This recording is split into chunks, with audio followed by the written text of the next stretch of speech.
ان ربی قریب مجیب، اس کو پورے احساس کے ساتھ، شوق کے ساتھ، محبت کے ساتھ کہیں، ان ربی قریب مجیب، پورے یقین کے ساتھ، تاکہ آپ کی دعاؤں کے اندر ایک اثر پیدا ہو جائے، دعائیں قبول ہو جائیں۔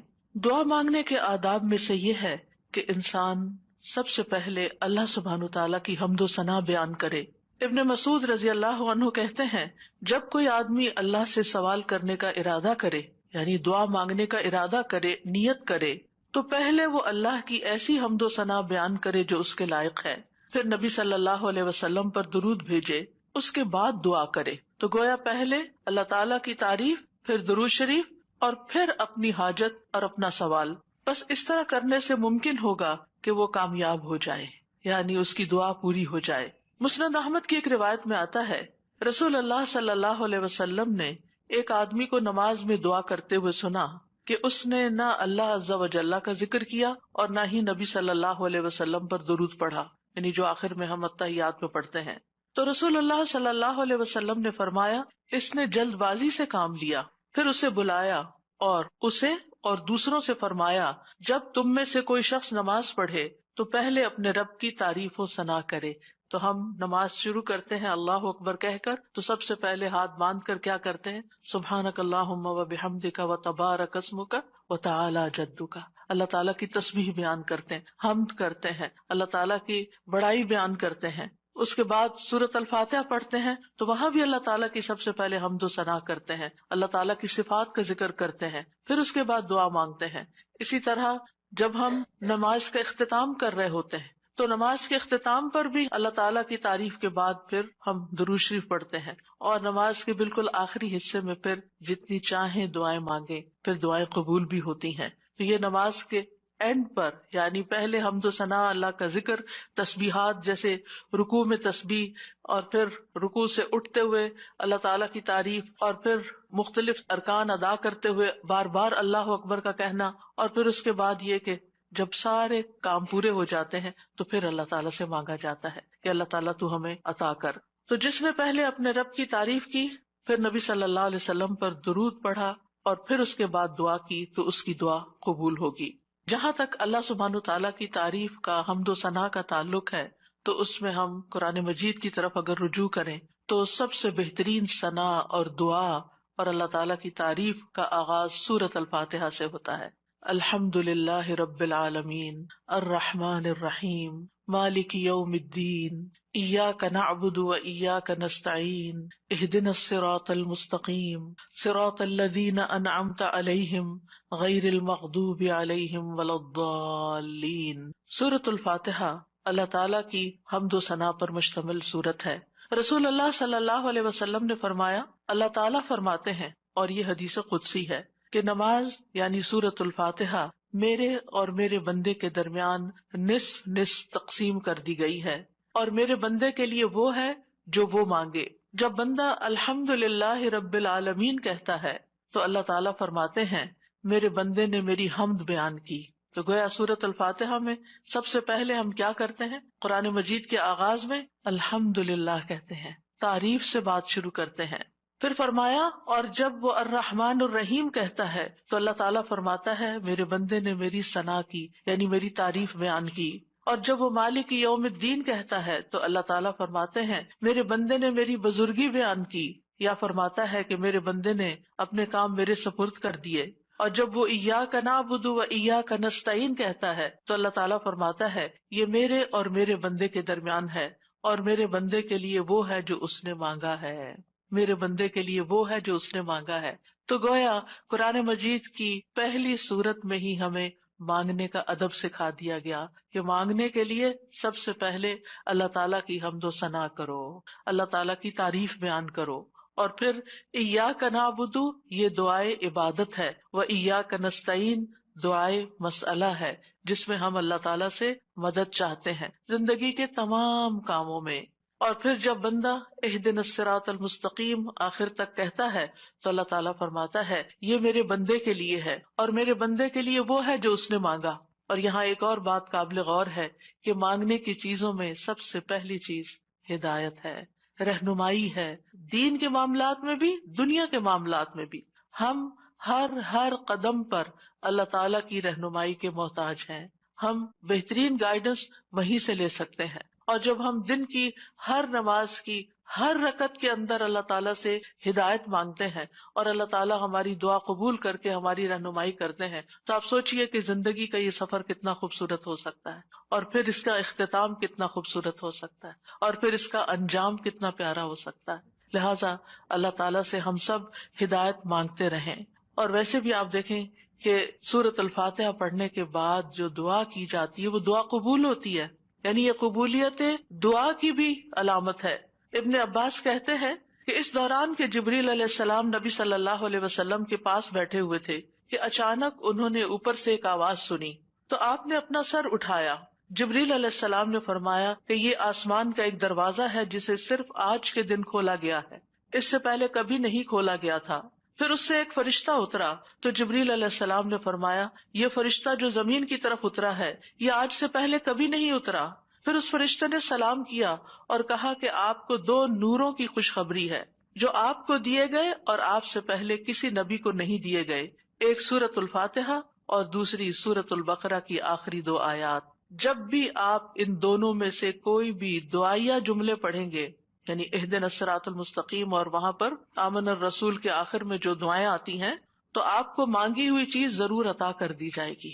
تو اس لیے سورۃ الفاتحہ پڑھ کے بھی آپ دعا شروع کر سکتے ہیں، اور اسی طرح آمن الرسول جب پڑھیں اس وقت کی دعائیں بھی توجہ سے، اور اس کے ساتھ مزید دعائیں بھی.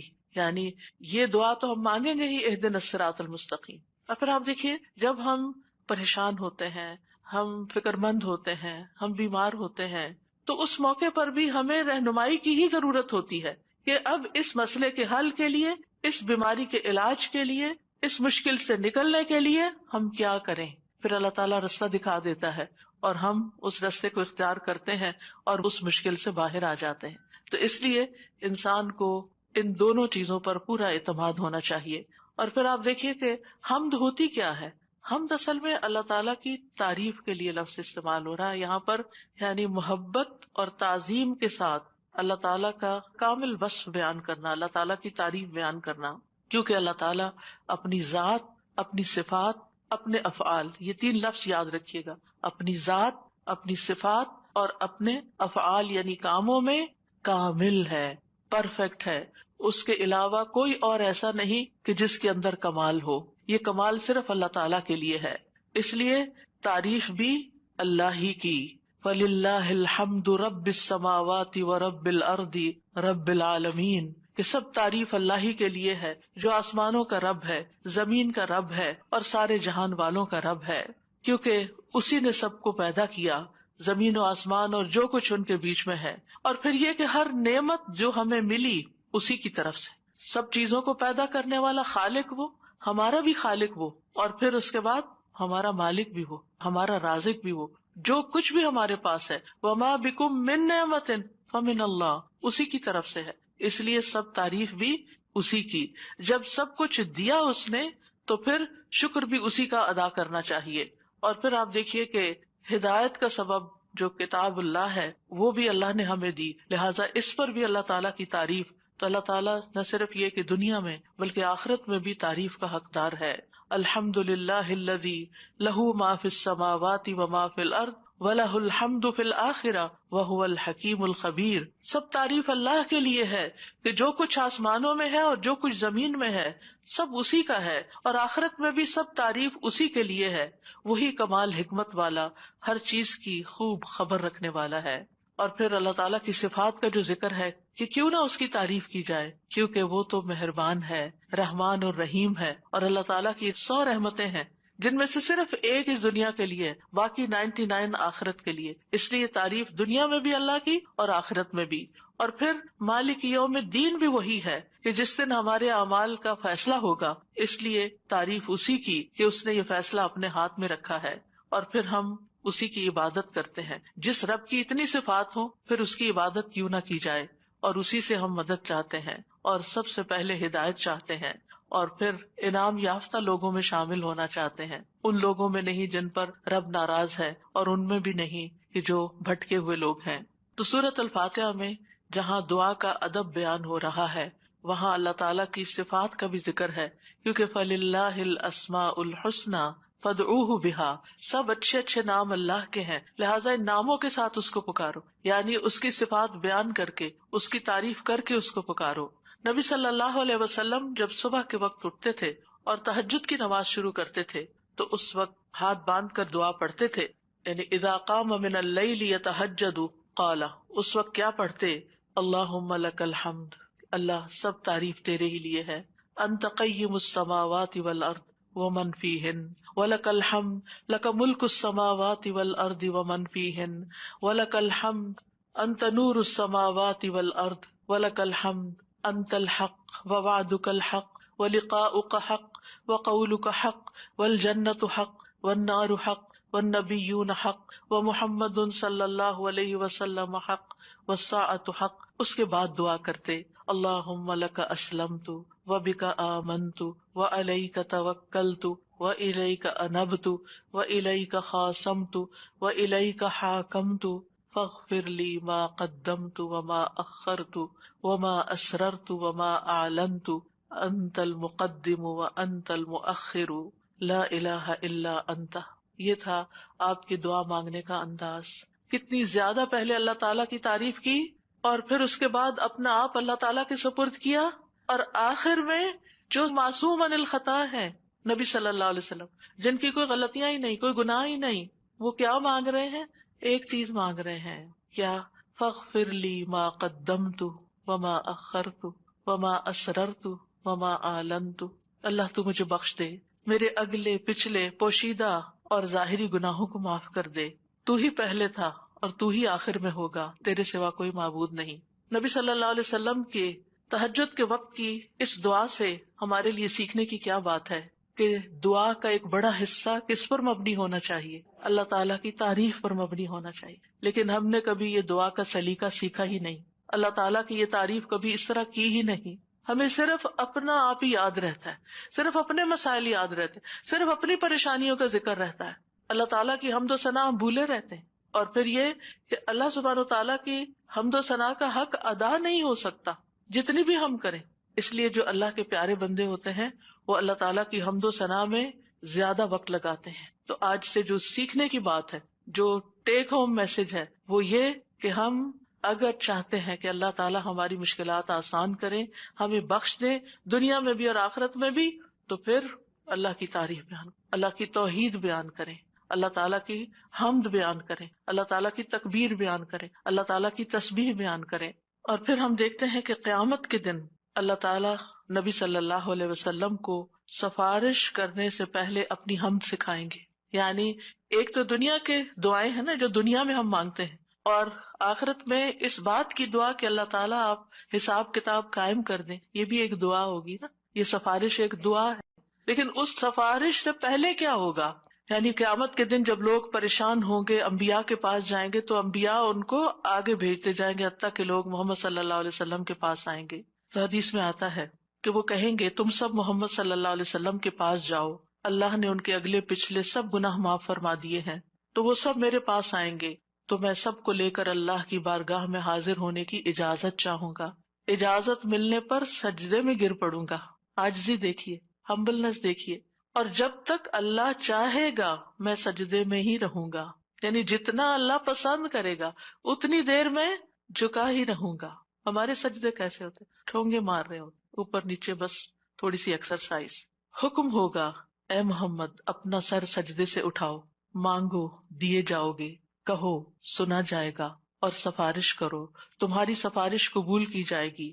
میں اپنا سر اٹھاؤں گا اور اللہ کی وہ حمد کروں گا جو مجھے اس کی طرف سے سکھائی جائے گی، اس دن سکھائی جائے گی، اور وہ حمد وہیں ملے گی، اور ان الفاظ سے حمد کریں گے۔ یعنی وہ حمد آج ہمیں نہیں پتا، آپ کو بھی نہیں پتا، اس وقت آپ کو سکھائی جائے گی، یعنی وہ ایسی حمد ہوگی جو اس سے پہلے کبھی نہیں ہوگی۔ اور پھر اللہ تعالیٰ کی حمد کے بعد آپ دعا کریں گے اور پھر حساب کتاب شروع ہو جائے گا۔ کیسا ہے وہ دن جس سے ہم غافل رہتے ہیں، جس کو ہم بھولے رہتے ہیں۔ اگر اس دن کی فکر لگ جائے تو دنیا کی ساری پریشانیاں ختم ہو جائیں، سارے دکھ دور ہو جائیں، سارے مسئلے ہی ختم ہو جائیں، کوئی مسئلہ ہی نہ رہے۔ اس لیے ہم سب کو اس رمضان میں جو سیکھنے کی بات ہے وہ یہ کہ دعائیں تو ہم کریں گے، لیکن اس سے زیادہ ہم اللہ تعالیٰ کی حمد و ثنا بیان کریں گے۔ اللہ تعالیٰ کی حمد و ثنا کے دو حصے ہیں، ایک تسبیح ہے اور ایک تحمید ہے۔ اللہ سبحانہ تعالیٰ نے اپنی تسبیح اور تحمید دونوں کا حکم دیا ہے۔ سورۃ الحجر میں آتا ہے فسبح بحمد ربک، یعنی حمد کے ساتھ اور کیا کرو؟ تسبیح کرو۔ وکم من الساجدین، اور سجدہ کرنے والوں میں سے ہو جائیں۔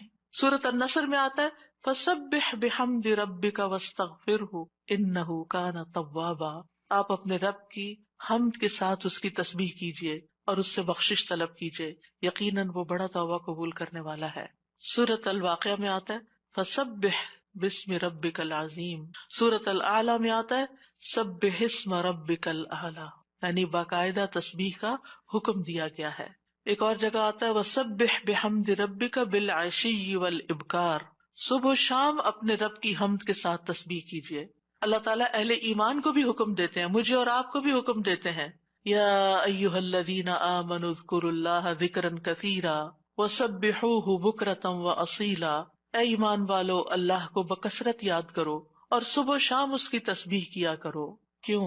اس لیے کہ اللہ سبحانہ تعالیٰ نے خود اپنی تسبیح بیان کی ہے، سبحان الذی اسری بعبدہ لیلا من المسجد الحرام الی المسجد الاقصی۔ فرشتے اس کی تسبیح بیان کرتے ہیں، یسبحون بحمد ربہم، انبیاء اس کی تسبیح بیان کرتے ہیں، رسول اللہ صلی اللہ علیہ وسلم اللہ تعالیٰ کی تسبیح بیان کرتے تھے، کائنات کی ہر چیز اللہ کی تسبیح بیان کر رہی۔ وَإِن مِّن شَيْءٍ إِلَّا يُسَبِّحُ بِحَمْدِهِ وَلَٰكِن لَّا تَفْقَهُونَ تَسْبِيحَهُمْ، یہ زمین جس پر ہم بیٹھے ہیں یہ بھی اللہ کی تسبیح کرتی ہے، یہ آسمان جس کو ہم دیکھتے ہیں وہ بھی اللہ کی تسبیح کرتا ہے، ایک ایک ذرہ اللہ کی تسبیح کر رہا، ایک ایک ذرہ، الیکٹرونز اور پروٹونز بھی اللہ کی تسبیح کر رہے ہیں، ہر چیز اللہ کی تسبیح میں ہے، اور اہل ایمان بھی اللہ کی تسبیح کرتے ہیں۔ پھر ہم تسبیح کیوں نہ کریں؟ کیا چیز ہمیں روکے ہوئے ہے؟ کس وجہ سے ہم تسبیح میں کوتاہی کرتے ہیں؟ ایک اور جگہ پر آتا ہے تسبح لہ السماوات السبع والارض ومن فیہن، ساتوں آسمان اور زمین اس کی تسبیح کرتے ہیں اور جو بھی ان میں ہے، پرندے بھی اللہ کی تسبیح بیان کرتے ہیں، بجلی کی کڑک بھی اللہ کی تسبیح بیان کرتی ہے۔ داؤد علیہ السلام کے ساتھ پہاڑ اور پرندے بھی تسبیح کیا کرتے تھے، فرشتے بھی تسبیح کرتے ہیں، اور حاملین عرش اللہ سبحانہ تعالیٰ کی ہر وقت تسبیح و تحمید میں لگے رہتے ہیں۔ الذین یحملون العرش ومن حولہ یسبحون بحمد ربہم، کیا زبردست کام ہے ان کا، جن کو سب سے اعلیٰ ترین ڈیوٹی دی گئی ہے کہ وہ عرش الہی کو اٹھا کے رکھے۔ وہ فرشتے جو عرش اٹھائے ہوئے ہیں اور جو اس کے ارد گرد ہیں، سب اپنے رب کی حمد کے ساتھ اس کی تسبیح بیان کرتے ہیں۔ قیامت کے دن بھی وہ ایسا ہی کریں گے۔ وَتَرَى الْمَلَائِكَةَ حَافِّينَ مِنْ حَوْلِ الْعَرْشِ يُسَبِّحُونَ بِحَمْدِ رَبِّهِمْ، اس دن آپ دیکھیں گے کہ فرشتے عرش کے گرد حلقہ باندھے اپنے رب کی تعریف کے ساتھ تسبیح کر رہے ہیں، اور عبادت کے آغاز میں بھی اور اختتام پر بھی، دن کے آغاز پر بھی اور دن کے اختتام پر بھی ہمیں تسبیح کا حکم ہے۔ تمام مخلوقات کے رزق کی کنجی ہے تسبیح، اللہ تعالیٰ کے محبوب ترین کلمات ہیں سبحان اللہ والحمد للہ ولا الہ الا اللہ واللہ اکبر۔ اللہ سبحانہ تعالیٰ کو ہم سے زیادہ کوئی چیز محبوب نہیں۔ رسول اللہ صلی اللہ علیہ وسلم نے فرمایا ہم سے بڑھ کر کوئی چیز اللہ تعالیٰ کو زیادہ محبوب نہیں، لہذا تسبیح اور حمد دونوں ہی ہونی چاہیے۔ تسبیح سے تقدیر بھی بدل جاتی ہے۔ یونس علیہ السلام کو کس بنا پر اتنی بڑی مشکل سے نجات ملی؟ فلولا ان کان من المسبحین للبث فی بطنہ الی یوم یبعثون، اگر یہ بات نہ ہوتی کہ وہ تسبیح کرنے والوں میں سے تھا تو یقیناً وہ اس کے پیٹ میں، یعنی مچھلی کے پیٹ میں اس دن تک رہتا جس میں لوگ اٹھائے جائیں گے، یعنی اگر وہ تسبیح نہ کرتے تو اس مشکل سے نجات نہ ملتی۔ تو بہت سی مشکلات سے نجات کا ذریعہ ہے تسبیح کرنا، اور وہ اپنی تسبیح میں کیا پڑھتے تھے؟ لا الہ الا انت سبحانک انی کنت من الظالمین۔ یہ تسبیح دل کی گھٹن اور سینے کی تنگی کا علاج بھی ہے۔ جب حالات مشکل ہو جائیں، دل غم سے بھر جائیں، سینے کے اندر گھٹن محسوس ہونے لگے، کوئی چیز اچھی نہ لگے تو تسبیح شروع کر دیں۔ لوگوں کی باتیں آپ کو پریشان کریں تو تسبیح شروع کر دیں۔ وَلَقَدْ نَعْلَمُ أَنَّكَ يَضِيقُ صَدْرُكَ بِمَا يَقُولُونَ فَسَبِّحْ بِحَمْدِ رَبِّكَ وَكُن مِّنَ السَّاجِدِينَ وَاعْبُدْ رَبَّكَ حَتَّى يَأْتِيَكَ الْيَقِينُ۔ ہم جانتے ہیں کہ بے شک آپ کا سینہ اس سے تنگ ہوتا ہے جو باتیں وہ کرتے ہیں، اور ایسا ہوتا ہے، ہم سب کے ساتھ بھی ہوتا ہے کہ خاص طور پر ہمارے دین کے رستے پر آنے کی وجہ سے جب لوگ باتیں کرتے تو ہمیں پریشانی لاحق ہوتی، لوگوں کی باتیں ہرٹ کرتی ہیں. تو اس کا علاج کیا ہے؟ اس کا علاج اپنے آپ کو ڈیفینڈ کرنا نہیں ہے، اپنی صفائیاں بیان کرنا نہیں ہے، جواباً اٹیک کرنا نہیں ہے. بد اخلاقی کے جواب میں بد اخلاقی کوئی نیکی نہیں ہوتی، اس کے جواب میں اپنے رب کی طرف رجوع کرنا ہے، اس کی تسبیح کرنی. اللہ تو پاک ہے، میں تو گناہگار ہوں، مجھ پہ اگر لوگ باتیں کرتے بھی ہیں تو میرا قصور ہو سکتا ہے، لیکن ساری پاکی تو تیرے ہی لیے ہے، ساری تعریف تو تیرے ہی لیے ہے. اور پھر سجدوں کی کثرت. پھر اسی طرح اگر انسان کے اندر بخل کے جذبات ہو، کچھ خرچ کرنے کو دل نہ چاہتا ہو، خوف آتا ہو، رات کا خوف ہو، دشمن کا خوف ہو، ڈر لگے، تو ایسی صورت میں بھی انسان کو تسبیح پڑھنی چاہیے. سبحان اللہ والحمد للہ ولا الہ الا اللہ واللہ اکبر. اور ویسے بھی ایک دفعہ سبحان اللہ اور الحمد للہ کہنے سے زمین و آسمان بھر جاتا ہے. اتنا بڑا اجر و ثواب ہے اس کا، یعنی معمولی چیز نہیں ہے. رسول اللہ صلی اللہ علیہ وسلم نے فرمایا، اور سبحان اللہ اور الحمد للہ کہنے سے زمین و آسمان کی درمیانی فضا بھر جاتی ہے. گناہ جتنے بھی ہوں تسبیح اور تحمید کہنے سے معاف ہو جاتے ہیں. عرش الہی کے گرد بھی ان کلمات کی بھنبھناہٹ ہوتی ہے، یعنی وہاں بھی تسبیح پڑھی جاتی ہے. تسبیح پڑھنے والوں کے چہروں پر رونق آ جاتی ہے، حمد سے خیر و برکات نصیب ہوتی ہیں. امام ابن قیم کہتے ہیں، جو ہمیشہ تسبیح کرتا ہے اس کے چہرے کے خطوط چمک اٹھتے ہیں، یعنی اس کا چہرہ روشن ہو جاتا ہے. اور جو ہمیشہ حمد پڑھتا ہے اس کے اوپر مسلسل خیرات و برکات اترتی رہتی ہیں. تو دونوں چیزیں مل جائیں تو چہرے کی رونق بھی ملے گی اور اس کے ساتھ ساتھ اللہ تعالیٰ کی طرف سے رحمتیں بھی آئیں گی. اور فرمایا، جو ہمیشہ استغفار کرتا رہتا ہے اس کے لیے بند دروازے کھل جاتے ہیں. جن چیزوں میں رکاوٹ آئی ہوئی ہوتی، ہم اکثر شکایت کرتے رہتے ہیں اس چیز میں بندش ہے، اس میں بندش ہے. ان ساری بندشوں کا علاج تسبیح و تحمید میں ہے، لیکن ہم بھولے رہتے ہیں. ہم صرف پریشان رہتے ہیں اور پریشان ہو کر ذکر کرنا بھی بھول جاتے ہیں. اور یہ تو دنیا کے فائدے ہیں نا، لیکن قیامت کے دن میزان میں یہ کلمات بہت بھاری ہوں گے. آپ صلی اللہ علیہ وسلم نے ایک موقع پر اپنے ہاتھ سے 5 کا اشارہ کیا کہ یہ میزان میں بہت بھاری ہوں گے. کس قدر بھاری ہوں گے؟ اور پھر فرمایا، سبحان اللہ والحمد للہ ولا الہ الا اللہ واللہ اکبر. اور 5ویں چیز، مسلمان کا فوت ہونے والا نیک بیٹا، اس کا باپ ثواب کی امید کے ساتھ اس پر صبر کرے. تو یہ 5ویں چیز ہے. یعنی اگر کسی والد یا والدہ یا والدین دونوں کا جوان بیٹا فوت ہو جائے اور وہ نیک بھی ہو، جس سے یہ توقع ہو کہ ہمارے مرنے کے بعد وہ ہمارے لیے دعائیں کرے گا، لیکن انسان اللہ کی خاطر صبر کر لیتا ہے، تو یہ صبر میزان میں بہت زیادہ وزنی ہو جائے گا. اور قیامت کے دن سب سے زیادہ بہترین بندے وہ ہوں گے جو دنیا میں سب سے زیادہ حمد کرنے والے ہوں گے. اللہ کی تسبیح اور تحمید کے مسنون کلمات بھی ہیں جو نبی صلی اللہ علیہ وسلم نے خود سکھائے. آپ صرف اتنا بھی پڑھ سکتے ہیں، سبحان اللہ سبحان اللہ سبحان اللہ. آپ نے دیکھا ہوگا کچھ لوگوں کی گفتگو کا تکیہ کلام ہوتا ہے سبحان اللہ، اور دوسری بات میں وہ سبحان اللہ کہہ رہے ہوتے ہیں. اور خاص طور پر سبحان اللہ سورج طلوع ہونے اور غروب ہونے سے پہلے 100 بار پڑھا جائے تو یہ 100 اونٹوں سے زیادہ بہتر ہے. پھر اسی طرح سبحان اللہ کا مطلب کیا ہے کہ اللہ تعالیٰ پاک ہے. کس چیز سے؟ ہر نقص سے اور ہر عیب سے، ہر شبیہ سے، ہر مثیل سے. نہ کوئی اس جیسا ہے، نہ کوئی اس کی مثال ہے، یعنی ہر ایک میں نقص ہے، صرف اللہ ہی کامل ہے. تو اس کے کمال کی وجہ سے، یعنی وہ کامل ذات ہے، اس کے اندر کسی قسم کی کوئی کمی نہیں، کوئی عیب نہیں، کوئی خرابی نہیں، کوئی نقص نہیں. تو ہم جب کہتے ہیں سبحان اللہ تو اللہ تعالیٰ کو ہر طرح کے نقص سے پاک قرار دیتے ہیں، اور اس کے کمال میں بھی کوئی نقص نہیں، یعنی اللہ سبحانہ تعالیٰ میں کوئی عیب نہیں. اور پھر یہ کہ وہ کامل ہے اور اس کے کمال میں کوئی کمی نہیں، کچھ بھی کمی نہیں. یہ بھی تسبیح کا معنی ہوتا ہے. اور پھر یہ کہ اللہ سبحانہ تعالیٰ ہر کمی سے، کوتاہی سے، اور ان سارے جھوٹے خیالات اور گمانوں سے جو لوگ اس کے بارے میں رکھتے ہیں، ان سب سے پاک ہے. اور اللہ سبحانہ تعالیٰ کی طرف ہم کوئی شر بھی منسوب نہیں کرتے. اللہ تعالیٰ ہر طرح کے شر سے بھی پاک ہے.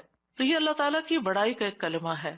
ایک شخص نے حضرت علی رضی اللہ عنہ سے پوچھا کہ سبحان اللہ کیا ہے؟ انہوں نے کہا یہ اللہ کی بڑائی کی تعظیم ہے. سبحان اللہ کلمہ توحید بھی ہے، ایمان کا رکن بھی ہے. ابن قیم کہتے ہیں تسبیح اللہ سبحانہ تعالیٰ کی ثنا اور تعریف ہے. یہ تعظیم، پاکیزگی اور تنزیہ پر مشتمل ہے. فرشتے مسلسل اس کی تسبیح کرتے ہیں، رکتے ہی نہیں. تمام کائنات، حیوانات، جمادات، نباتات، ریت کے ذرات، پانی کے قطرے، ہوائیں، بجلیاں، ہر چیز اس کی تسبیح کر رہی ہے. اور یہ تسبیح دنیا کی زندگی ختم ہونے سے ختم نہیں ہو جائے گی. جب قیامت آئے گی تو ہر چیز ٹوٹ پھوٹ جائے گی نا، یہ کائنات اس طرح نہیں رہے گی جیسے ہے، لیکن تسبیح ختم نہیں ہوگی، وہ پھر بھی جاری رہے گی. اور مومن جب جنت میں پہنچیں گے تو ان کا ذکر کیا ہوگا؟ تسبیح ہی ہوگی، اللہ تعالیٰ کی حمد و ثنا ہی ہوگی. تو نماز بھی اللہ کے لیے ہوتی ہے، دعا بھی اللہ تعالیٰ سے کی جاتی ہے، اسی طرح تسبیح بھی صرف اللہ کی ہوتی ہے. آپ کسی انسان کی تسبیح نہیں کر سکتے. وہ کہتے ہیں نا تم کس کی تسبیح پڑھ رہے ہو، کسی کی بھی نہیں پڑھنی چاہیے، کیونکہ کوئی پاک ہے ہی نہیں، ہم سب خطا کار ہیں، ہم سب سے غلطیاں ہوتی ہیں. تو اس لیے یہ بھی صرف اور صرف خالصتاً اللہ کے لیے. اور کلمہ سبحان جو ہے یہ اللہ کے سوا کسی کے لیے نہیں بولا جا سکتا. یہ نام بھی نہیں رکھنا چاہیے بچوں کا. اگر کوئی بھول کے رکھ چکا ہے تو اس کو تھوڑا سا آلٹر کر لے، سبحان رکھ لیں، ٹھیک ہے. سبحان نام نہیں رکھتے، یہ نام میں نے سنا تھا کہیں کسی نے رکھا ہوا تھا. تو سبحان جو ہے یہ یعنی ہر عیب سے پاک، یہ کیسے ہو سکتا ہے؟ کوئی صرف اللہ تعالیٰ ہی کی صفت ہے. تو اس لیے اللہ تعالیٰ ہی پاک ہے اور اس کے سوا کسی کی پاکی بیان نہیں کی جا سکتی کہ وہ بالکل پاک انسان ہے، پیور ہے. نہیں، سب کے اندر کوئی نہ کوئی کمی بیشی ہوتی ہے. تسبیح کے دوسرے مسنون الفاظ ہیں سبحان اللہ و بحمدہ. اس میں سبحان اللہ کے ساتھ حمد کا بھی ذکر کر دیا گیا. رسول اللہ صلی اللہ علیہ وسلم سے پوچھا گیا کون سا کلام افضل ہے؟ آپ نے فرمایا جو اللہ نے اپنے فرشتوں اور بندوں کے لیے چنا ہے، یعنی سبحان اللہ و بحمدہ. تو بات میں پھر شروع سے جا کے ملاؤں گی کہ یہ خالی تسبیح پہ کوئی لیکچر میں نہیں دے رہی. یہ دعا مانگنے سے پہلے آپ نے جو کلمات ادا کرنے ہیں، جو اذکار کرنے ہیں، جو تسبیحات پڑھنی ہیں، یہ ان کی وضاحت ہو رہی ہے کہ یہ بہترین دعائیں ہیں ایک طرح سے. یعنی اگر آپ صرف اللہ تعالیٰ کی تعریف بیان کرتے رہیں اور کچھ بھی نہ کہیں تو آپ کو وہ ساری خیر مل جائے گی جو آپ چاہتے ہیں اور اس سے بھی زیادہ. دعا مانگنے میں ہم عام طور پر صرف ایک چیز کو دعا سمجھتے ہیں اور وہ یہ ہے کہ اللہ سے کسی چیز کا سوال کرنا. وہ صرف 1% ہے.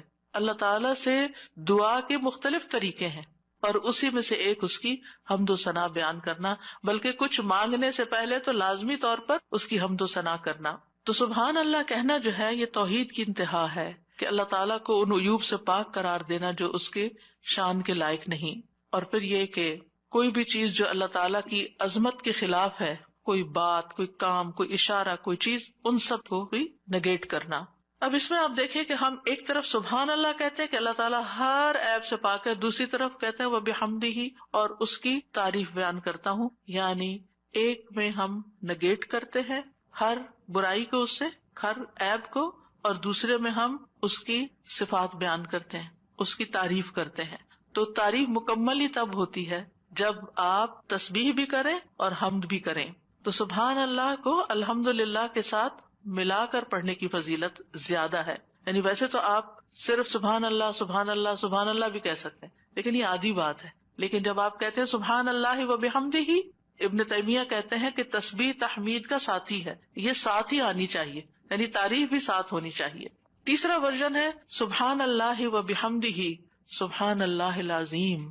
پاک ہے اللہ اپنی حمد کے ساتھ، پاک ہے اللہ جو بہت عظمت والا ہے. رسول اللہ صلی اللہ علیہ وسلم نے فرمایا 2 کلمے ایسے ہیں جو زبان پر ہلکے ہیں، میزان میں بہت بھاری ہیں اور رحمان کو بہت محبوب ہیں، اور وہ ہیں سبحان اللہ و بحمدہ سبحان اللہ العظیم. اور اس میں بھی ہم دیکھتے ہیں کہ اللہ تعالیٰ کی پاکی بھی بیان ہو رہی ہے، تعریف بھی ہو رہی ہے، اور اس کی عظمت کا بھی بیان ہے. یہاں ایک اور چیز کا اضافہ ہو گیا، یعنی وہ اتنا عظیم ہے کہ ہماری عقل اس تک پہنچ ہی نہیں سکتی، ہم اس کی عظمت کا احاطہ ہی نہیں کر سکتے. ابن جریر کہتے ہیں العظیم سے مراد وہ ہستی ہے جس کی مخلوق تعظیم بجا لاتی ہے، اس سے ہیبت رکھتی ہے، اس سے ڈرتی ہے. ہم یہ کیوں کہتے ہیں سبحان اللہ العظیم؟ اللہ تعالیٰ کے تو بہت سے نام ہیں، بہت سی صفات ہیں. یہ اصل میں ہم اپنی کم مائگی کا اعتراف کر رہے ہوتے ہیں کہ اللہ آپ اتنے بڑے ہیں کہ ہم تو آپ کی تعریف کا حق ہی ادا نہیں کر سکتے. اور یہ ایک حقیقت ہے، ہم حق ادا نہیں کر سکتے، ہم اللہ تعالیٰ کی عظمت کو پا ہی نہیں سکتے. وہ ہمارے گمان سے کہیں بڑا ہے، یعنی جتنا بڑا آپ اس کو خیال کریں وہ اس سے بھی آگے. وہ اپنی ذات میں بھی عظیم ہے اور اپنی صفات میں بھی عظیم ہے. پھر ایک اور ورژن ہے سبحان اللہ والحمد للہ ولا الہ الا اللہ واللہ اکبر. اللہ پاک ہے، اسی کی تعریف ہے، اس کے علاوہ کوئی معبود نہیں ہے اور اللہ سب سے بڑا ہے. نبی صلی اللہ علیہ وسلم نے فرمایا جب تم سبحان اللہ کہو گے تو اللہ تعالیٰ کہے گا تم نے سچ کہا، جب تم الحمدللہ کہو گے تو اللہ تعالیٰ فرمائے گا تم نے سچ کہا، جب تم لا الہ الا اللہ کہو گے تو اللہ تعالیٰ فرمائے گا تم نے سچ کہا، جب تم اللہ اکبر کہو گے تو اللہ تعالیٰ فرمائے گا تم نے سچ کہا. لیکن ہم نے کبھی آج تک سوچا کہ ہم جو کہہ رہے ہیں اللہ تعالیٰ کیا جواب دے رہے ہیں؟ سبحان اللہ والحمدللہ ولا الہ الا اللہ واللہ اکبر. یعنی ایک طرف ہم اللہ تعالیٰ کو پاک قرار دیتے ہیں، پھر اس کی تعریف بیان کرتے ہیں اس کی تمام صفات کمال و جمال کے ساتھ، پھر اللہ تعالیٰ کی توحید بیان کرتے ہیں لا الہ الا اللہ کہہ کر، اور پھر اللہ اکبر کہہ کر کیا کہتے ہیں کہ اللہ تعالیٰ سب سے بڑا معبود، سب سے بڑا ہے. یعنی سب سے بڑے کا کیا مطلب ہے؟ جن بھی چیزوں سے ہم امپریس ہو جاتے ہیں، جن کی بڑائی اور ہیبت ہمارے دل میں آ جاتی ہے، جن کے بارے میں ہمارا یہ عقیدہ یہ خیال بن جاتا ہے کہ یہ بڑی چیز ہے، اللہ ان سب سے بڑا ہے. یعنی اللہ کے مقابلے میں یا اللہ سے بڑھ کر کسی اور کی بڑائی ہے ہی نہیں، اور ہمارے دل میں بھی نہیں ہونی چاہیے، وہ نکل جانی چاہیے. جب ہم اللہ اکبر کہتے ہیں تو ہمیں واقعی اللہ کو بڑا مانتے ہوئے کہنا چاہیے، صرف زبان سے الفاظ نہیں دہرانے. بعض اوقات ہم کسی کے پاس بہت دولت دیکھتے ہیں یا سنتے ہیں کہ اچھا اتنا، ایسے کسی کے بارے میں گزرتے گزرتے میں نے دیکھا کہ ان کے پاس فلاں چیز 500 کروڑ کی ہے. ان کا اچھا، اب کتنے ہی لوگ ہوں گے کہ جو دیکھ دیکھ کے واو کر رہے ہوں گے کہ 500 کروڑ، ہوئے ہوئے ہوئے. یہ انسان کی کمزوری ہے. اپنے جیسے انسانوں کے پاس اگر کوئی چیز دیکھتا ہے، اگر آپ کہیں کہ فلاں کے پاس ایک گھر بھرا ہوا سونے کا ہے، تو اچھا، ہم دوسروں کے مال و دولت سے امپریس ہو جاتے ہیں. پھر اسی طرح ہم کسی کے علم، کسی کی ڈگریاں، اس کے پاس 4 PhD ہے، اچھا ہم متاثر ہو جاتے ہیں، فلاں اتنا بڑا، فلاں یونیورسٹی کا پروفیسر ہے، فلاں سائنٹسٹ ہے، فلاں شاعر ہے، فلاں ڈاکٹر ہے. کسی بھی مجلس میں بیٹھ کے آپ لوگوں کی گفتگو کو دیکھیں کہ لوگوں کی بڑائی سے ان کے دل کتنے بھرے ہوئے ہوتے ہیں اور ان کی باتوں کو کتنے غور سے سنتے ہیں. پھر کیا ہم واقعی اللہ تعالیٰ کو بھی ایسی اہمیت دیتے ہیں اور اسی عظمت کے احساس کے ساتھ ہم اللہ تعالیٰ کی تعریف کر رہے ہوتے ہیں یا صرف الفاظ دہرا رہے ہوتے ہیں؟ تو اللہ سبحانہ وتعالیٰ سب عقل رکھنے والوں سے بڑی عقل رکھتا ہے، سب حکمت والوں سے بڑا حکیم ہے، سب رزق رکھنے والوں سے بڑا رازق ہے، غنی ہے، القدیر ہے، العزیز ہے، الرحیم ہے. پھر ایک اور ورژن ہے تسبیح کا، سبحان اللہ و بحمدہ استغفر اللہ و اتوب الیہ. میرے خیال ہے ایک ہمارا کارڈ بھی ہے تسبیحات کا، اویلیبل ہے الحمدللہ. تو آپ یہ کارڈ ضرور لے لیجئے اور اس کارڈ سے کم از کم یہ سارے ورژنز آپ کو انشاءاللہ مل جائیں گے کہ مختلف الفاظ میں ہم اللہ تعالیٰ کی تسبیح کرتے رہیں جو ہمیں رسول اللہ صلی اللہ علیہ وسلم نے سکھائے ہیں. ہمیں وہ پتہ ہونے چاہیے. اگر ہمیں یاد نہیں، ہمیں سیکوینس نہیں معلوم، سیکوینس تو ہم نے خود ہی بنایا ہے، یعنی ہم پھر مس کر جاتے ہیں نا جب کوئی چیز رینڈملی پڑھ رہے ہوتے ہیں ادھر ادھر سے. لیکن جب ایک چیز آپ کے سامنے ہوگی تو اس کو بھی اس طرح نہیں پڑھنا کہ بس ایک پنسورے کی طرح بس آپ اس کو ایک وظیفے کی کتاب بنا لیں. اس کو بھی ٹھہر ٹھہر کے پڑھنا ہے، محسوس کر کر کے پڑھنا ہے کہ اللہ واقعی بڑا ہے. تو 5واں جو ورژن ہے وہ ہے سبحان اللہ و بحمدہ استغفر اللہ و اتوب الیہ. میں اللہ کی پاکیزگی بیان کرتا ہوں، اس کی حمد کے ساتھ میں اللہ سے بخشش کا طلبگار ہوں اور اسی کی طرف رجوع کرتا ہوں. حضرت عائشہ کہتی ہیں کہ رسول اللہ صلی اللہ علیہ وسلم کثرت سے یہ فرمایا کرتے تھے، سبحان اللہ و بحمدہ استغفر اللہ و اتوب الیہ. حضرت عائشہ کہتی ہے میں نے پوچھا اے اللہ کے رسول، میں آپ کو دیکھتی ہوں آپ بکثرت یہ پڑھتے رہتے ہیں، تو آپ نے فرمایا میرے رب نے مجھے خبر دی ہے کہ میں جلد ہی اپنی امت میں ایک نشانی دیکھوں گا اور جب میں اس کو دیکھ لوں تو بکثرت کہوں. یعنی اللہ تعالیٰ کی طرف سے مجھے حکم ملا ہے، وہ نشانی میں دیکھ چکا ہوں. اذا جاء نصر اللہ والفتح ورأیت الناس يدخلون فی دین اللہ افواجا فسبح بحمد ربک واستغفرہ. اب یہاں ایک اور چیز کا اضافہ ہو، تسبیح بھی، حمد بھی، اور پھر استغفار بھی. اور اسی پر وہ آیت بھی ہے فاستغفروہ ثم توبوا الیہ ان ربی قریب مجیب. تو اللہ تعالیٰ کی حمد و ثنا کے ساتھ ہمیں استغفار بھی کرنا چاہیے، ساری مشکلات انشاءاللہ آسان ہو جائیں گی. 6 تسبیح، سبحان اللہ و بحمدہ عدد خلقہ ورضا نفسہ وزنۃ عرشہ ومداد کلماتہ. پاکیزگی ہے اللہ کی اس کی تعریفوں کے ساتھ، اس قدر جتنی کہ اس کی مخلوق ہے، اتنی کہ وہ اس سے راضی ہو جائے، اور اس کے عرش کے وزن کے برابر، اور اس قدر جتنی کہ اس کے کلمات کی روشنائی ہے. رسول اللہ صلی اللہ علیہ وسلم حضرت جبیریہ کے پاس سے نکلتے ہیں صبح کی نماز ادا کرنے کے لیے. وہ اپنی جائے نماز پر بیٹھی ہوئی تھی، پھر دن چڑھے واپس انہی کے پاس تشریف لاتے ہیں، وہ وہیں بیٹھی ہوئی تھی. آپ نے فرمایا جس وقت میں تمہارے پاس سے گیا ہوں تم اسی طرح بیٹھی ہو. انہوں نے عرض کیا جی ہاں. نبی صلی اللہ علیہ وسلم نے فرمایا میں نے تمہارے بعد ایسے 4 کلمات 3 بار کہے ہیں کہ اگر تمہارے آج کے کہے ہوئے کلمات کو ان کے ساتھ وزن کیا جائے تو ان کلمات کا وزن زیادہ ہوگا، اور وہ ہیں سبحان اللہ و بحمدہ عدد خلقہ و رضا نفسہ و زنۃ عرشہ و مداد کلماتہ. اللہ سبحانہ وتعالیٰ کی حمد و ثنا، سبحان اللہ و بحمدہ، تسبیح حمد کے ساتھ کتنی دفعہ؟ عدد خلقہ، اس کی مخلوقات کی تعداد کے برابر، یعنی جتنی بھی اللہ کی مخلوقات ہیں آپ جانتے ہیں کتنی؟ گن سکتے ہیں؟ گن ہی نہیں سکتے. اگر ہم صرف اپنی انگلی کا ایک پور لگائیں مٹی کے اوپر اور اس کے ساتھ جتنے ذرات آئے ہم وہ بھی نہیں گن سکتے، ہم وہ بھی نہیں گن سکتے. اور ہر ذرے کے اندر، ہر ایٹم کے اندر پھر الیکٹران پروٹون وغیرہ جو کچھ ہے اس کو گننا چاہیں تو گن ہی نہیں سکتے، ہم نہیں گن سکتے. وما یعلم جنود ربک الا ہو، صرف وہی جانتا ہے تعداد مخلوقات کی. یہ ستارے، یہ سیارے، یہ گیلیکسیز، یہ زمین، یہ آسمان، یہ سمندر، یہ پہاڑ، ہم تو اس پوری کائنات میں صرف ایک ڈاٹ کے اوپر بیٹھے ہوئے ہیں، اور اس زمین کے اندر جو کچھ ہم اس کو بھی نہیں گن سکتے. کہاں یہ کہ باقی کتنی مخلوقات ہیں. تو اس کا یہ مطلب نہیں کہ میں ایک دفعہ سبحان اللہ کہتا ہوں تو اتنی دفعہ ہو جاتا ہے میرا، یہ نہیں ہے اس کا مطلب. اس کا مطلب یہ ہے کہ اللہ سبحانہ وتعالیٰ کی اتنی زیادہ تعریف ہے، وہ اتنی تعریف کے لائق ہے، یعنی وہ اتنی تعریف ڈیزرو کرتا ہے جتنی مخلوقات کی تعداد ہے. اور آپ کو معلوم ہے وَإِن مِّن شَيْءٍ إِلَّا يُسَبِّحُ بِحَمْدِهِ، کوئی چیز ایسی نہیں جو اس کی تسبیح نہ کر رہی ہو. تو سبحان اللہ و بحمدہ عدد خلقہ، یعنی ان ساری مخلوقات کے ساتھ میں بھی شریک ہو رہا ہوں جو اللہ کی تسبیح میں لگی، ایک ایک ذرہ اللہ کی تسبیح کر رہا ہے. تو اس کے لیے تو نہ کوئی کاؤنٹ ہے نہ نمبر ہے، گن ہی نہیں سکتے. ہم 100 دانوں کی تسبیح لے کے خوش ہو جاتے ہیں، ہم تسبیح کر رہے ہیں. ایک 100 دفعہ پڑھ لینا، کوئی 100 دفعہ پڑھ لیا، اپنے آپ کو ہی تسلی دے دیتے ہیں. اس کو کیا پرواہ ہماری 100 دفعہ کی اگر ہم خلوص کے ساتھ نہیں پڑھتے. اس کی تو پوری کائنات اور کائنات کی ہر چیز. آپ ذرا باہر نکلے آج اور جب ڈرائیو کر کے جا رہے ہوں تو دائیں بائیں درختوں کو دیکھیں، پتوں کو دیکھیں، چڑیوں کو دیکھیں.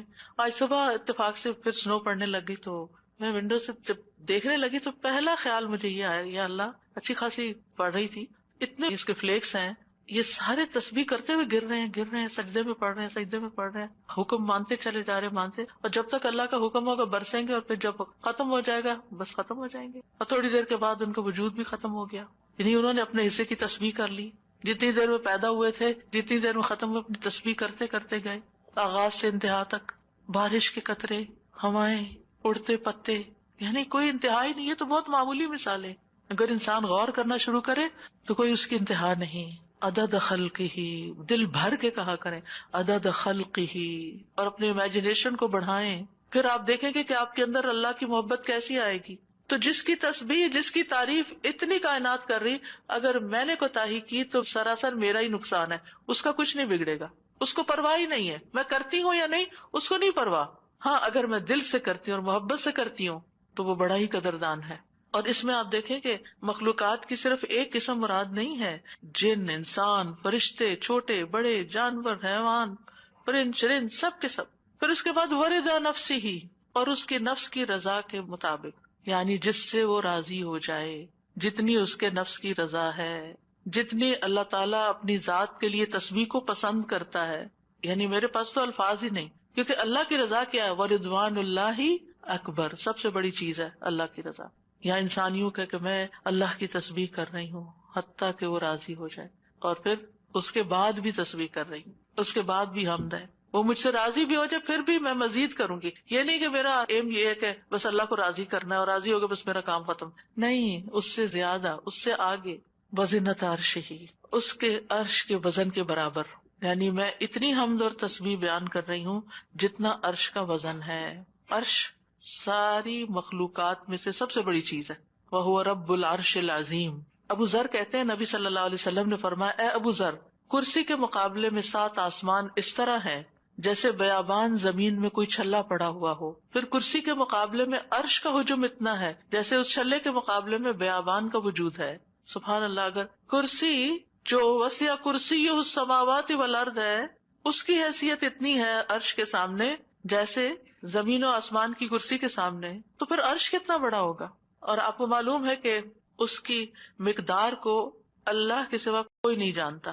تمام مخلوقات سے اونچا ہے وہ، یعنی مخلوقات کے بعد جو ہے وہ آسمان ہے، اور آسمان کے بعد جنت کے 100 درجے ہیں، اور ہر درجے کا درمیانی فاصلہ جو ہے وہ اتنا ہی ہے جیسے زمین اور آسمان کے بیچ کا فاصلہ.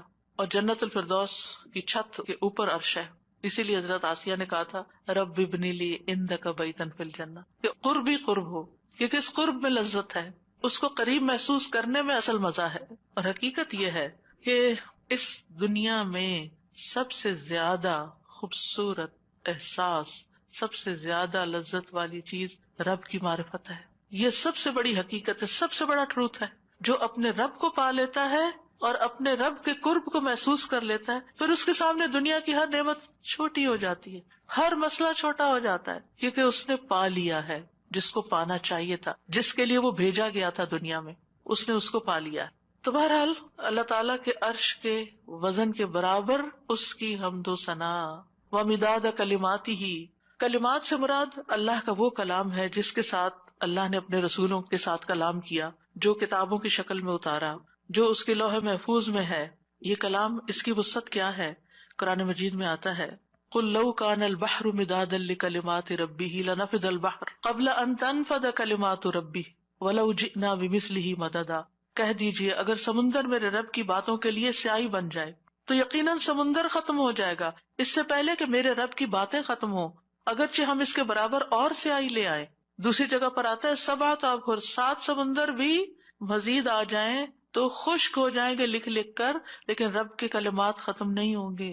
اس کے برابر اللہ کی تعریف. اور یہاں پر ایک طرح سے بطور مبالغہ سب چیزوں کی مثال دی گئی ہے، ورنہ اللہ کی تعریف تو اس سے بھی زیادہ، اس کا تو کوئی شمار ہی نہیں کر سکتا. پھر ہم اپنی ساری زندگی میں کتنی تسبیح کر رہے ہیں، کیا کر لیا ہم نے؟ کچھ بہت بڑا مارکا مال ہے. پھر کس بات کا غرور، کس بات کا تکبر کہ ہم کیا چیز ہیں، ہم کتنے نیک ہیں. یہ تو خیال آنا بھی نہیں چاہیے.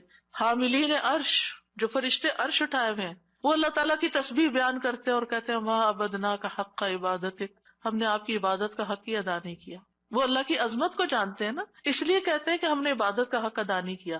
ہم اللہ تعالیٰ کی عظمت کو نہیں جانتے، ہم اللہ کی معرفت نہیں رکھتے، لہٰذا ہم بڑی تسلی میں ہیں کہ ہم نے تو عبادت کر لی، ہم تو ساری نیکیاں کر لیں، یہ بھی کر لیے، یہ بھی کر لیے، یہ بھی خانے پورے کر لیے. اور 7ویں تسبیح اللہ اکبر کبیرہ والحمد للہ کثیرا وسبحان اللہ بکرۃ واصیلا. بہت ہی خوبصورت کلمات ہیں. اللہ سب سے بڑا ہے، بہت بڑا، اور تمام تعریف اللہ کے لیے ہے بہت زیادہ، اور تسبیح اللہ ہی کے لیے ہے صبح اور شام. ابن عمر کہتے ہیں ہم رسول اللہ صلی اللہ علیہ وسلم کے ساتھ نماز پڑھ رہے تھے کہ لوگوں میں سے ایک آدمی نے کہا اللہ اکبر کبیرہ والحمد للہ کثیرا وسبحان اللہ بکرۃ واصیلا. تو رسول اللہ صلی اللہ علیہ وسلم نے فرمایا یہ اس طرح کے کلمات کہنے والا کون ہے؟ تو لوگوں کی جماعت میں سے ایک آدمی نے عرض کیا اللہ کے رسول میں ہوں. آپ نے فرمایا کہ مجھے تعجب ہوا کہ اس کے لیے آسمان کے دروازے کھول دیے گئے، یعنی ان کلمات کے لیے جس محبت اور شوق سے اس نے پڑھے. ابن عمر کہتے ہیں میں نے ان کلمات کو پھر کبھی بھی نہیں چھوڑا. افسوس کہ ہمیں زندگی میں بڑی دیر سے پتہ چلا ہے، اور جو ہم نے دعائیں رٹی ہوئی ہیں نا ان کو ہم آٹو پہ لگا کے شروع کر دیتے ہیں اور بھول جاتے ہیں کہ ہم بھی اللہ اکبر کہہ کے سب سے پہلے ہاتھ باندھ کر اللہ کی تکبیر بیان کریں. لیکن انشاءاللہ اگر کوشش جاری رہی تو عادت بھی ہو جائے گی. وہ کہتے ہیں جب سے میں نے رسول اللہ صلی اللہ علیہ وسلم سے یہ بات سنی کہ اس کے لیے آسمان کے دروازے کھول دیے گئے، میں نے اس کو چھوڑا ہی نہیں، اور ہم نے کبھی اس کو پڑھا ہی نہیں. علم ہونے اور نہ ہونے میں بہت بڑا فرق ہے. ہم 2-4 باتیں جان لیتے ہیں تو ہم سمجھتے ہیں ہم نے سب کچھ سیکھ لیا، اور کیا سیکھنا ہے، اس کی ضرورت محسوس نہیں کرتے. بہرحال اس میں اللہ تعالیٰ کی بہت زیادہ بڑائی کا اظہار ہے، اس کی تعظیم ہے، اس کی بہت زیادہ تعریف ہے، اور اس کی تسبیح ہے صبح و شام. پھر 8ویں تسبیح سبحانک اللہم وبحمدک وتبارک اسمک وتعالی جدک ولا الہ غیرک. اے اللہ تو پاک ہے اپنی تعریف کے ساتھ، تیرا نام بڑی برکت والا ہے، تیری بزرگی بلند و برتر ہے، تیرے علاوہ کوئی الہ نہیں. رسول اللہ صلی اللہ علیہ وسلم نے فرمایا بے شک اللہ کو سب سے زیادہ محبوب کلام یہ ہے کہ بندہ یوں کہے سبحانک اللہم وبحمدک وتبارک اسمک وتعالی جدک ولا الہ غیرک. اور اس میں اللہ تعالیٰ کے نام کی خیر و برکت کا ذکر بھی ہے. تبارک اسمک.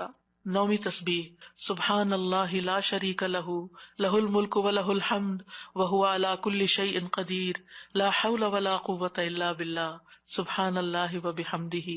ابو ذر کہتے ہیں آپ صلی اللہ علیہ وسلم نے فرمایا اللہ کے نزدیک محبوب ترین کلام یہ ہے. 10ویں تعریف اللہم لک الحمد کلہ وإلیک یرجع الامر کلہ، اے اللہ تیرے ہی لیے سب تعریف ہے اور تیری ہی طرف سب کام لوٹتے ہیں۔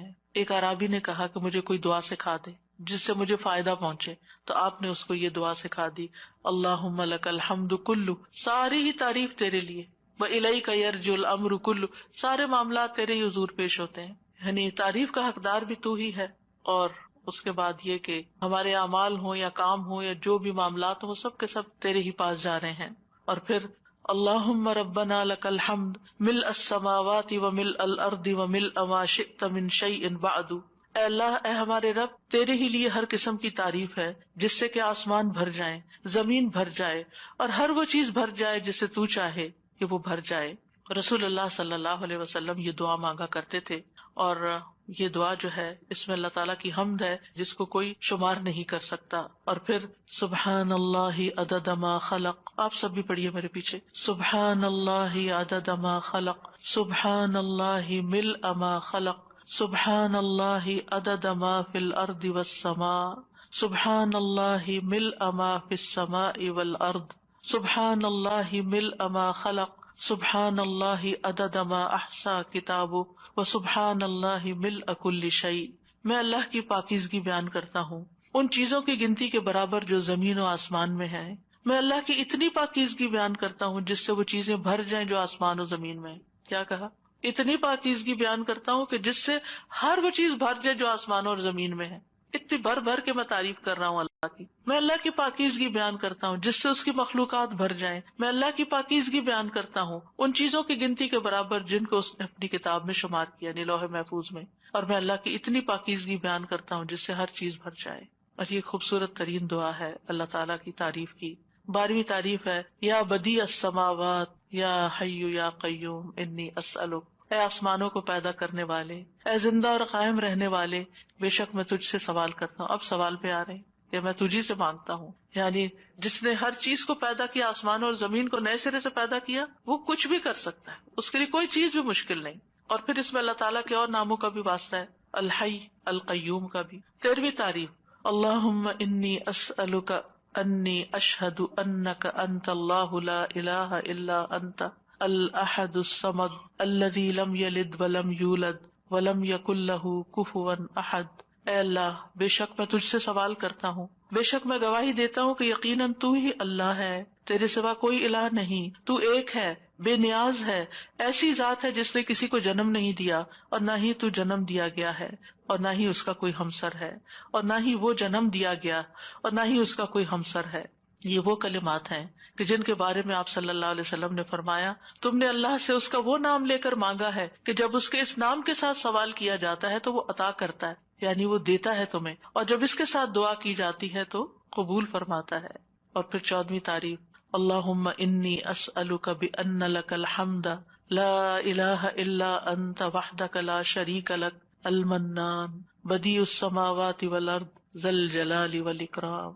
اے اللہ، میں تجھ سے مانگتا ہوں، یعنی پہلے تعریف کر لی ساری، پھر آخر میں سوال کر لیا، اللہ تجھ سے مانگتا ہوں اس وسیلے سے کہ ساری ہم تیرے لیے ہے، تیرے سوا کوئی اور معبود نہیں، تو اکیلا ہے، تیرا کوئی شریک نہیں، اے بہت زیادہ احسان کرنے والے اور آسمانوں اور زمین کو پیدا کرنے والے، جلال اور اکرام والے۔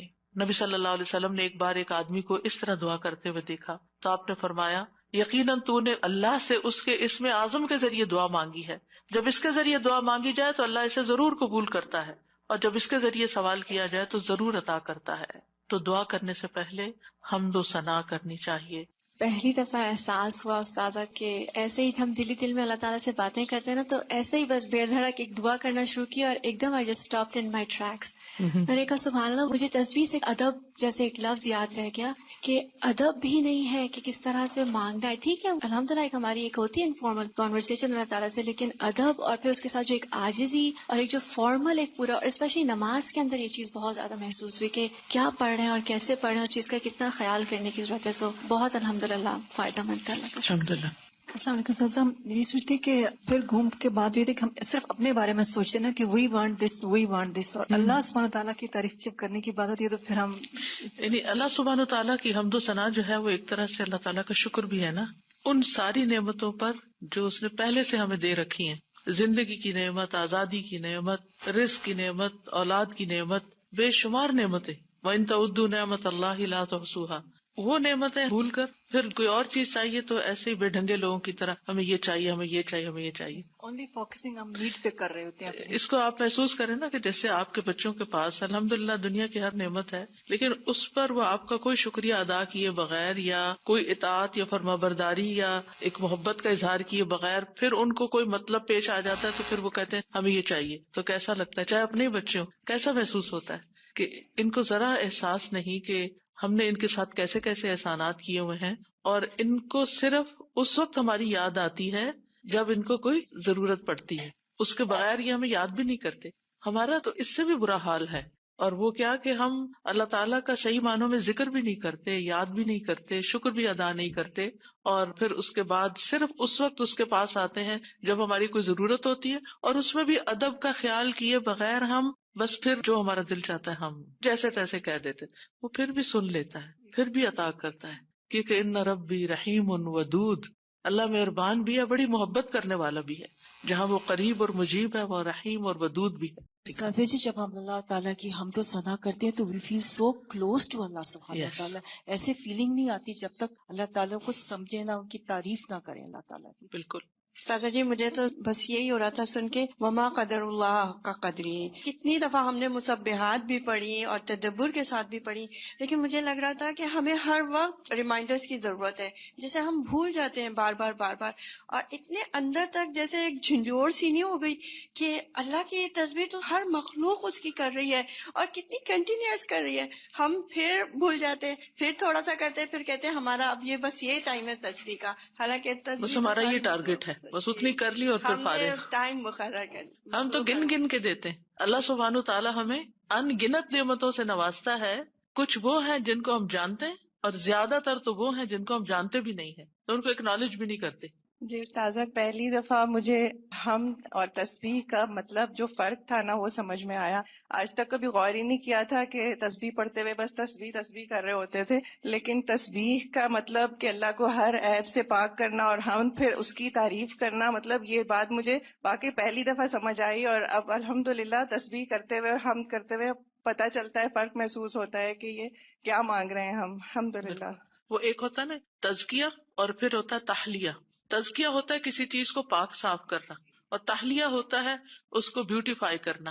تو اللہ سبحانہ تعالیٰ کو ہم ہر عیب سے پاک قرار دیتے ہیں. ہم اس بات کا اظہار کرتے ہیں کہ اس کے اندر کوئی عیب، کوئی کمی، کوئی نقص، کسی قسم کے اس کے کمال میں بھی کوئی کمی نہیں. ایک تو ویسے کوئی عیب نہیں، اور ایک ہی اتنا پرفیکٹ ہے کہ اس پرفیکشن میں کوئی کمی نہیں ہے، یعنی کہیں سے بھی کم نہیں ہے. اور پھر اس کے بعد ہم یعنی پھر تعریف بیان کرتے ہیں، پھر تحلیہ. سبحانک اللہم و بحمدک، اشہد ان لا الہ الا انت، استغفرک و اتوب الیک. یہ بھی ایک تسبیح ہے. السلام علیکم و رحمۃ اللہ وبرکاتہ.